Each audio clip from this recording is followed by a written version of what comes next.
Hey Ram fans, I'm Brian Buck. And I'm Sydney Wicker here with CTV Sports, where we just wrapped up at Canvas Stadium where CSU lost to Illinois State 35-19.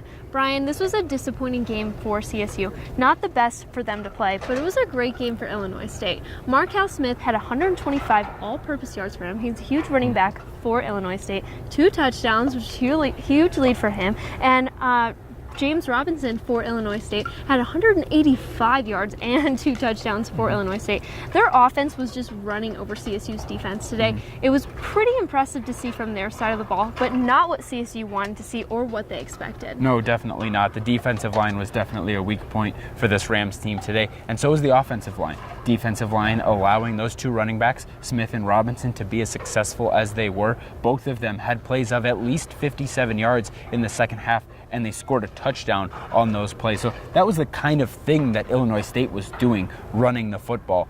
But the CSU offensive line was equally as bad as the D-line. They allowed 10 quarterback hits, 5 tackles for loss, and 2 sacks. It was an abysmal day to watch either side of the ball. CSU was getting pushed around up there, and the playmakers in the secondary weren't able to recover for them. It was so bad that at one point late in the first half, Izzy Matthews was on the sidelines talking to his offensive line, and he said, someone needs to step the expletive up and be the man.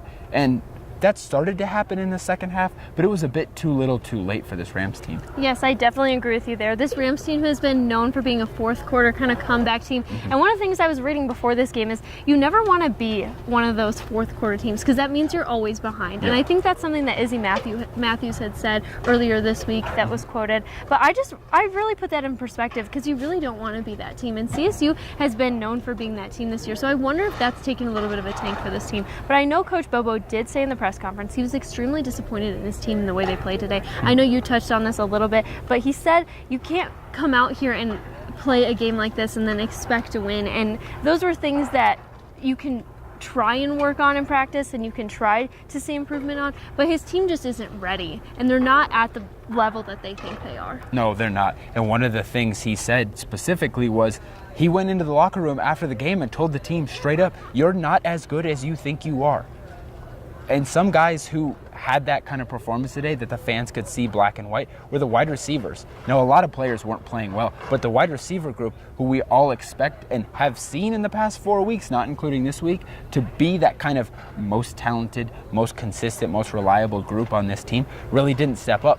Preston Williams, who's had 100 receiving yards in 3 of the 4 games he played before this week, had a bunch of drops, only had 3 catches for 14 yards on 11 targets. That's not the kind of performance we expect to see from him. Warren Jackson, in his first game back since the CU game, he had 3 drops. These were performances that were pretty surprising. Olabisi Johnson did well. He had 7 catches for 107 yards and a score. But aside from him and Nico Hall, the freshman, scoring his first career touchdown, this wide receiver group really didn't bring a lot to the table that we're used to seeing from them. And they're just one example of a unit on this team that didn't perform up to expectations. Yes, for sure. And I like what you said there about Olabisi Johnson having a good game. But when you look at it at the end of the day, you can't just have one player leading your team for the entire season because he's going to get burnt out and he's going to get tired. And when you're losing, and you're 1-4 already in the season. So when you're already losing this bad, it's only going to take a tank from there if you're not able to get the momentum up and the drive going. I know KJ Carter-Samuels, the quarterback for CSU, had 142 yards and was able to help contribute with some touchdowns that helped bring the score up a little bit for CSU.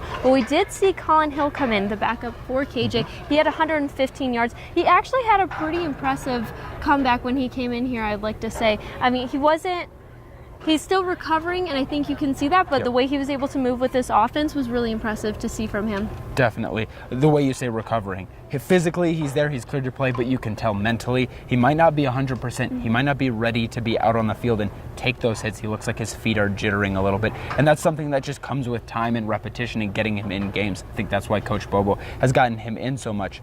But when you look at the grand scheme of this game, Illinois State, they're an FCS opponent, and yeah, they're a top 25 SCS team. They're a talented football team. They have some really good players.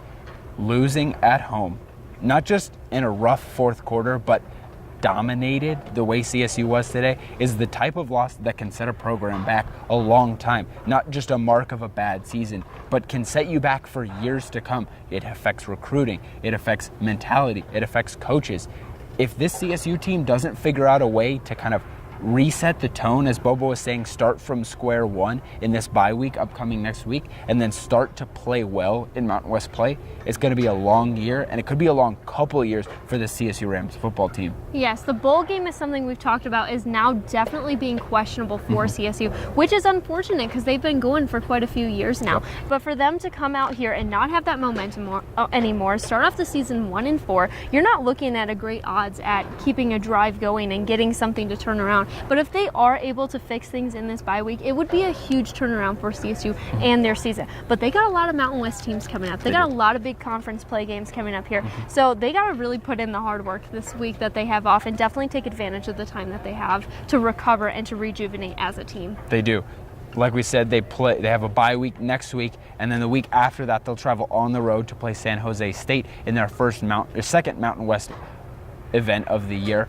They do have a lot of games that they need to win if they're going to be successful this year, but that's all we have for you this afternoon here at Canvas Stadium. Again, the Rams lose 35-19 to Illinois State, and they got a bye week next week. I'm Bryan Buck signing off for Sydney Wicker. Have a great afternoon, Ram fans.